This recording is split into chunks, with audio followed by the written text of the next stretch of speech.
street vendors pressed the New York City Council on license limitations. Early voter turnout surges in New Jersey.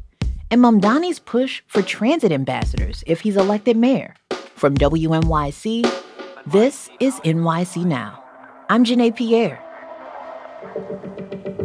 New York City street vendors are calling on the city council to pass legislation that would remove limits on the number of licenses issued by the city. Vendors argue that being unlicensed puts them in the crosshairs of immigration crackdowns. But increasing the number of licenses means they wouldn't be stopped for unlicensed vending. Councilmember Shahana Hanif backs the proposal. There are ways to organize against Trump, and there are ways to legislate against Trump. And this is what legislating against Trump looks like. City Council Speaker Adrienne Adams says she's reviewing the proposals, but hasn't committed to scheduling a vote. Environmental groups are pushing New York State and local governments to take on the responsibility of replacing the city's 500,000 lead pipes. A federal mandate requires lead pipes that connect homes to the main water line be replaced by 2037. A new study shows the process would be more efficient if it was centrally controlled. Rob Hayes is one of the authors of the study. He says the service lines are one of the greatest sources of lead contamination because it's longer than any other piping internal to the home. And so when water is running through that pipe or it's sitting and stagnating in that pipe, it has the greatest chance to pick up greater levels of lead contamination. State and local officials say taking over the process is unlikely. The Environmental Protection Agency says there's no safe level of lead. The heavy metal can cause organ damage and lower IQs in children. In New Jersey, voter turnout is surging through the first few days of early voting. So far, tallies in the gubernatorial race show an advantage for Democratic nominee Mikey Sherrill over her Republican opponent, Jack Ciattarelli. More than 160,000 New Jerseyans cast their ballot in the hotly contested race for governor. According to the numbers, Democrats hold a slim 1% lead of about 5,000 votes for early in-person voting. The party leads in 11 of the state's 21 counties, with Republicans leading in the other 10. Together with mail-in votes, roughly 200,000 more Democrats have voted so far than Republicans. Early voting in New Jersey continues through Sunday.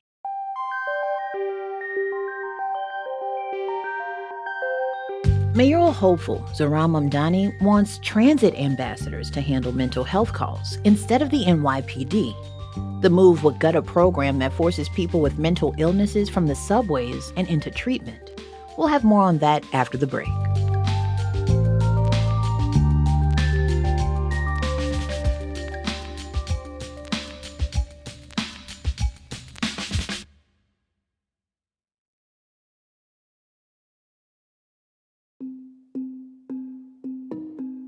This time next week, New Yorkers will have a new mayor-elect.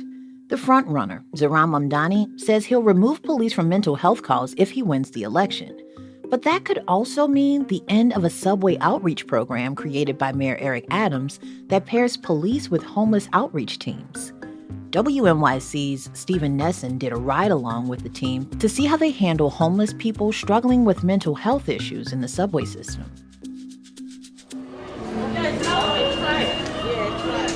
Walking down the platform at 34th Street Herald Square, it doesn't take long to spot someone who doesn't look well. 60-year-old behavioral nurse Richard Perkins walks up to a woman sitting on a bench, surrounded by several black trash bags, with her shirt partially open. You are interested in one of these services? I'm okay.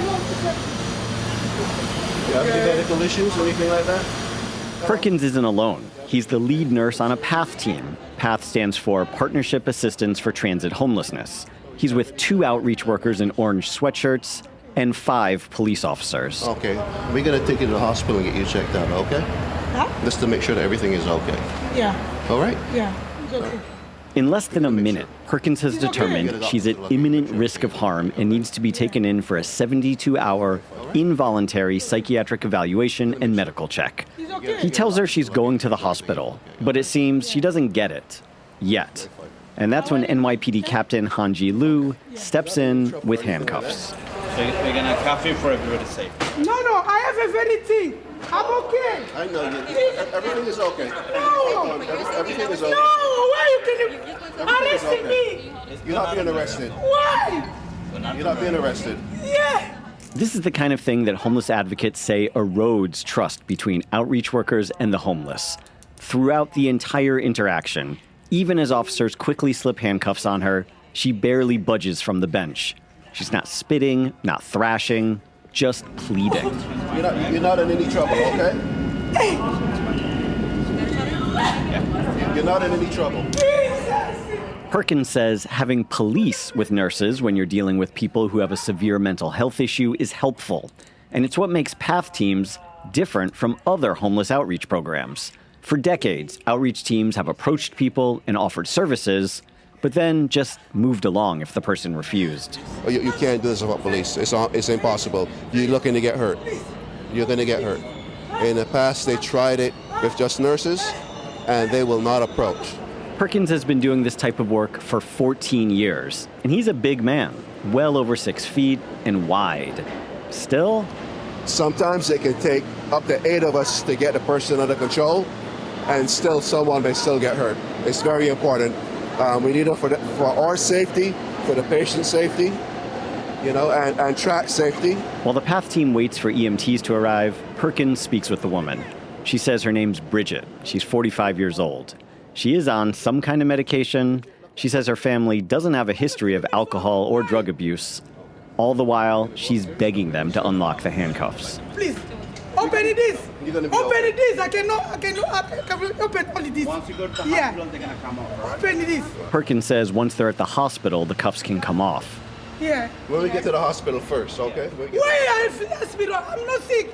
Why to can I go hospital? We're going to get you evaluated, all right? Because I'm not sick. Why to can I go hospital? Okay. Perkins explains why and how he made such a fast determination that this woman needs to be involuntarily removed. Her rapid speech, which goes along with bipolar disorder, and her fearfulness, she's showing a lot of fear, which could be a lot of paranoia also. And he says she also told him she wanted to kill her husband. And so that's enough? That's enough, yeah. And as far as handcuffing her, why was that? It's for her safety and everybody's safety. She could easily, if her hands was free, put up a bigger resistance. And you see how close we are to the train tracks. Someone could fall on the train tracks and get hurt. As we keep waiting, trains pull in and nearly a dozen riders stop to watch what's happening. They're not understanding what we're out doing, so they assume the worst. That's James Goodwin. He's a community coordinator with Department of Homeless Services. He's part of the PATH team, too. Like we're ganging up on somebody, and that's not it. This is part of everybody helping everybody else out. The creator of this program is Brian Stetton. He's Mayor Adams' senior advisor for mental illness. He started PATH in August of 2024 and says he's worried if Mamdani's elected, he'll take police out of these teams. Then it just becomes the kind of street outreach we've been doing for decades with not a huge amount of effectiveness. Stetton drafted Kendra's Law in the 1990s as the state's assistant attorney general. It's a controversial law that allows a court to order people to be involuntarily hospitalized or given treatment if they have a severe mental illness. He estimates there are as many as 2,000 homeless people on the streets with a severe mental illness at any given time. The majority of people we're encountering don't need to go to the hospital, so I don't want to suggest that there isn't some value in just doing traditional street outreach. But if part of the goal is to get people who are in psychiatric crisis connected with care, that's simply going to fall away if we take police out of this program. Advocacy groups like the Coalition for the Homeless strongly disagree.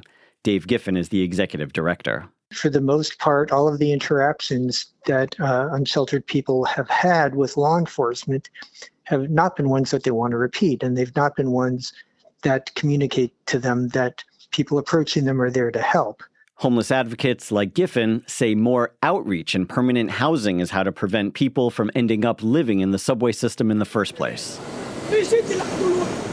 Back on the platform, EMTs have finally arrived. What happened tonight? Why are you in handcuffs right now? I don't know. As they try to coax Bridget into a stretcher, Captain Lou makes an offer. Said I'm going to take it off. But once we take it off, you got to sit here. Okay? All right? The cuffs are finally off, and Bridget says she's fine to walk out of the station. I can walk to go. Miss Bridget, want to walk? Yeah. Miss Bridget, come here. One of the police officers helps button her shirt. Let me fasten your shirt. Let me fasten your shirt. Let me fasten your shirt. You're exposing yourself, okay? Bridget and Perkins get into an ambulance. She's now one of the roughly 540 homeless people the PATH team has removed from the subway since the program began.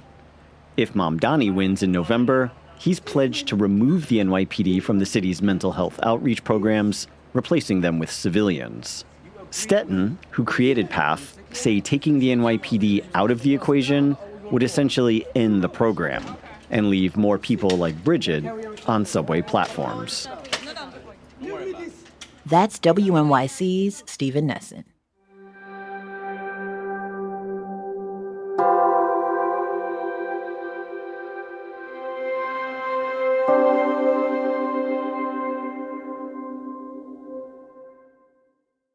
We still got to get past Halloween, but the holiday season is just around the corner, and the Grand Central Terminal is nearly ready to celebrate. The MTA says the annual holiday fair at the train station will return on November 10th. For 6 weeks, New Yorkers and visitors will be able to buy plenty of handmade goods at the terminal through Christmas Eve.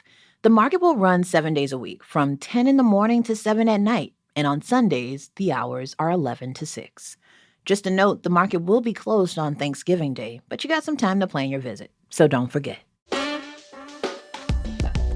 Thanks for listening to NYC Now from WNYC. I'm Janae Pierre.